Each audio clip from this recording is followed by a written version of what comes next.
Irán comenzó a enfrentar las consecuencias de sus vínculos con los rusos y hoy en Teherán dicen abiertamente que eso fue un gran error. Para Irán la estrategia es relacionarse con Rusia y buscar una alianza o asociación con ellos. Y ahora altos funcionarios en Teherán afirman que no vale la pena esperar que Moscú ayude alguna vez. Y es importante recordar que no conviene tratar con los rusos. En Teherán, una persona con suficiente peso político, llamado Saed, Mohammad Sadr dijo en voz alta lo que antes solo se susurraba. Él acusa a Rusia de que durante la guerra de junio con Israel, Moscú le entregó a Tel Aviv información sobre los sistemas de defensa aérea iraníes, después de lo cual misiles israelíes atacaron esos sistemas. Luego dice que ahí tienen por favor a su socio y aliado en Moscú. De forma sincronizada, Europa activa el mecanismo SNEBEC sobre el acuerdo nuclear iraní. Esto es el regreso de las viejas sanciones contra Irán a nivel de la Organización de las Naciones Unidas. Quienes llevan tiempo suscritos a mi canal de YouTube ya saben de qué hablo. ¿Por qué justo ahora se activa este SNEBEC? Y al final, Irán se encuentra en una situación en la que, por un lado, el aliado en el que los iraníes confiaban, que era Moscú, simplemente dejó tirado a Irán. Ahora en Teherán lo admiten públicamente. Y por otro lado, Europa está restableciendo en la Organización de las Naciones Unidas sanciones bastante severas contra este país, y así Irán se queda solo frente a todo esto. Bueno, y en Israel dicen que si Irán no quiere aceptar el acuerdo nuclear, entonces probablemente tendrán que repetir los eventos de junio. No son noticias aisladas, sino una sola historia. Por un lado tenemos la imagen de una disputa entre Moscú y Teherán, por otro lado las sanciones occidentales. Vamos a analizarlo juntos. En esta historia, vamos a poner todo claro, como se dice. Me llamo Alexei Pechi, hoy es 28 de agosto, según el calendario. Y antes de que empecemos, les pido que se suscriban a este canal, denle like, escriban cualquier comentario y, por supuesto, suscríbanse a mi canal de Telegram, Pechi News. El enlace está en la descripción. Así que empecemos por quién es Saed Mohammad Sadr, quien hoy declaró que la alianza estratégica con Moscú es absolutamente inútil. Esa es su cita. Bueno, primero que nada, Sadr no es, ya saben, algún canal anónimo de Telegram ni alguna fuente en el gobierno de Teherán. Es miembro del Consejo de Conveniencia, el órgano que en Irán filtra cualquier decisión del gobierno. Él dio una entrevista y dijo una frase simple y muy dolorosa. Cita: Rusia declaraba que no aprobaba los ataques de Israel, pero en realidad ayudaba. Y agrega que sí, eso significa que Rusia ayudaba a los israelíes a atacar la defensa aérea iraní. Y luego la formulación es aún más dura. Entonces, Sadr dice que la alianza estratégica con Moscú es inútil. Bueno, como entenderán, no necesito convencer a nadie de que la inteligencia israelí ya es fuerte sin ninguna ayuda de los rusos mugrosos. La cuestión no es esa, la cuestión es que es un peso pesado político iraní. Porque el Consejo de Conveniencia es un órgano muy cercano al Ayatolá Ali Jamenei. Él filtra todas las decisiones antes de que se anuncien públicamente. Y él públicamente, bueno, básicamente le escupió en la cara al Kremlin declarando que, escuchen, estos son traidores, los rusos son traidores. ¿De verdad esperan construir una alianza estratégica con ustedes algún día? Hay que ser de mente corta. Y este escupitajo en la cara de los ya maltratados rusos es, saben, una señal que escuchan en Riad, la escuchan en Bruselas, la escuchan en Washington, y todos entienden que Irán está decepcionado de sus vínculos con los rusos. Ahora la segunda parte del rompecabezas con Irán, el snapback. Tal vez ya oyeron esto en las noticias. ¿Qué significa? Europa, el llamado grupo E3, que son el Reino Unido, Francia y Alemania, notificaron oficialmente al Consejo de Seguridad de la Organización de las Naciones Unidas. Cita: estamos iniciando la reactivación de las sanciones contra Irán. La fórmula es seca, pero su significado es claro, incluso para quien no es diplomático.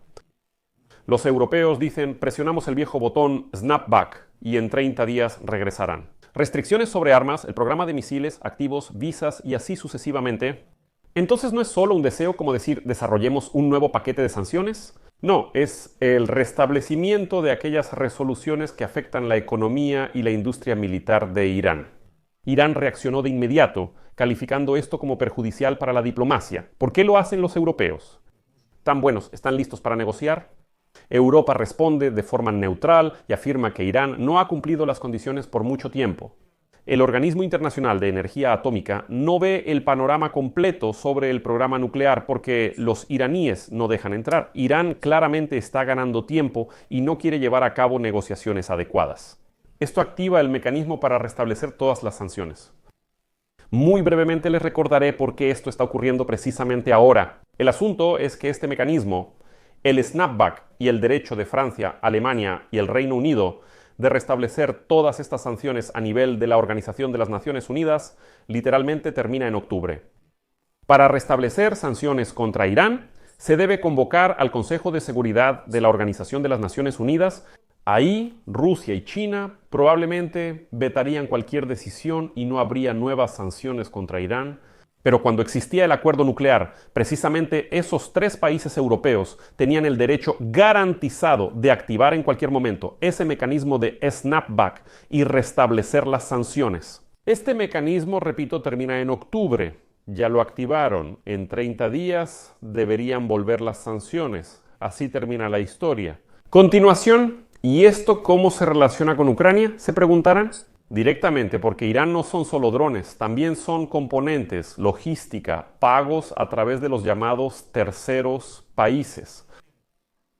El retorno de las sanciones bajo la Organización de las Naciones Unidas implica una presión muy distinta a la de varios paquetes de sanciones nacionales dispersos. Cuando una norma del Consejo de Seguridad de la Organización de las Naciones Unidas entra en vigor, aseguradoras, bancos y puertos cambian su comportamiento globalmente. La eliminación de los esquemas grises se convierte en la norma y no en una iniciativa privada. Rusia y China no pueden decir que son sanciones ilegales, pues ellos mismos las aprobaron, especialmente China. Siempre dicen que las sanciones deben venir del Consejo de Seguridad de la Organización de las Naciones Unidas. Aquí está, no son solo de Europa o Estados Unidos. Y para los rusos esto significa que ya no podrán renovar su parque de drones, misiles y demás. Para Ucrania, esto es un beneficio para la seguridad de las ciudades y el sistema energético en los próximos meses. Volvamos a Sadru, el funcionario que hizo esa declaración. ¿Por qué lo dijo ahora? Debido a Irán, los ataques israelíes de junio fueron muy precisos. La audiencia iraní exige respuestas. ¿Cómo es posible? ¿Dónde estaban nuestros sistemas de defensa antiaérea? ¿Por qué israelíes y estadounidenses acertaron tan preciso? ¿Por qué no hubo protección? Y Sadr eligió una manera sencilla de explicarlo. La precisión se debió a la ayuda externa del enemigo y a la fría postura de Moscú. No afirmo que él tenga razón. Hablando de hechos, no estamos en esos canales. El impacto político de su frase ya ocurrió. Y el tono aquí es clave. No somos nosotros los decepcionados. Es específicamente la frase, los rusos nos traicionaron. O sea, no es como decir, ay, escuchen, no recibimos ayuda de los rusos. No, Sadr dice, los rusos nos traicionaron, son traidores. Para Moscú esto es mala noticia por todos lados. Y por la amistad profunda, y por la reputación, y por los futuros suministros. Europa, por su parte, aprovechó el momento cuando la opinión pública en Occidente ya no pide que se explique nada por qué Irán es un problema. Todo está bien, todos entienden. Y la declaración de este grupo de Gran Bretaña, Francia y Alemania se interpreta como que Irán sistemáticamente no cumple el acuerdo. Permite la entrada selectiva de inspectores, por eso todos lo consideramos. El interruptor, reimpongamos sanciones, y lo subrayo, es justamente un interruptor. No es cuestión de discutir nuevas sanciones, no, es simplemente un clic, y se activan durante 30 días y vuelven a entrar en vigor las disposiciones que bloquean los canales de suministro de tecnologías, dinero y así sucesivamente. Se puede debatir qué tan rápido esto afectará a la economía iraní, pero negar su impacto no tiene sentido. Tendrá un impacto. Sobre Rusia, el Kremlin está en una situación incómoda. Por un lado, una acusación pública de un socio sin el cual el programa Shahed para la guerra contra Ucrania habría sido mucho más modesto. Por otro lado, surge una trampa legal para Moscú en la Organización de las Naciones Unidas, que Moscú ya ha intentado eludir varias veces y que ahora será más difícil de evitar.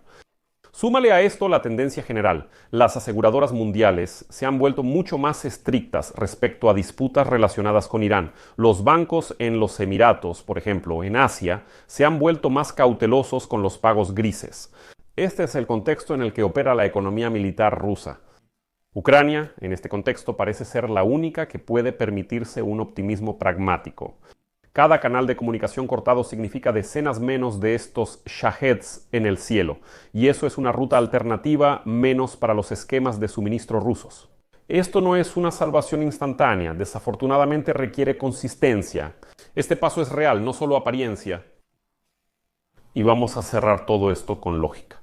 Como pueden entender, en un solo día coincidieron dos cosas: la fuerte reclamación de los propios iraníes hacia Rusia y el lanzamiento legal de las sanciones bajo el esquema Snapback.